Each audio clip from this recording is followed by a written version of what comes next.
Yes, I really do make all those costumes that I take into my various playgrounds. Well, here's a tour of where they get created in the first place. The sewing room really is always a disaster.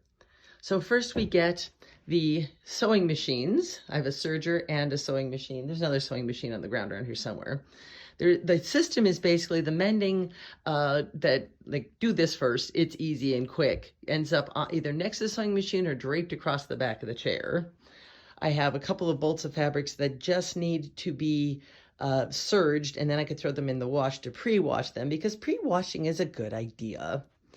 I've got drawers full of patterns. This is the library of, these are all books that about the history of dress, or history of costume, or history of fashion, however you like to put it, and part of my doll collection. I also have more dolls up here. And yes, spools of laces. One of them is like already, I try to put these in. I just threw this in, threw the dowels into the rack, but they're too close together, so they're not being very well utilized yet.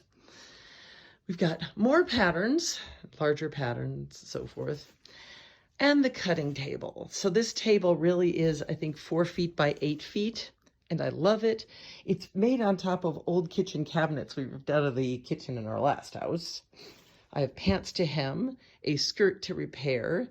This is fabric that was just given to me, and it's exactly enough to make a pair of bloomers, so I'm going to get a new pair of bloomers out of that. I have a dyeing project that I'd worked on, but I really did not like the way the last step of the lace came out. That teal, I wanted sort of a Kelly green, and it came out so teal. It's like, no, I have to try again. This has got I went on a trip and brought some sewing with me, so that will hopefully be another Regency dress or something. Always a dress on the mannequin. The other table, which the other sewing machine usually lives on, is now a repository for projects to do next. There's always a lot of those. Like, this fabric wants to be that dress. It'll be glorious. And I even have the tatted lace collar sitting with it for its completion. So the next room, the laundry room is attached to the sewing room, and is another repository of, dear God, I've got to get these projects underway and not just in heaps on the floor. These belonged to one of the closets, closet number 1. These are the bits of fabric that mostly labeled by color. Sometimes it's by color and content. You know, the brocades and silks are in a different box from the cottons. And the other, oh yes, and I have I used to do stained glass windows, so that is a quilt pattern of a stained glass window. More fabrics and more fabrics. And then the second closet is all fabrics on bolts instead of in boxes, so larger pieces of fabrics. And occasionally I use up some bigger piece of fabric, and ooh, look, the remnants get to be there, or get to wait for I keep the empty rolls to get put into another one.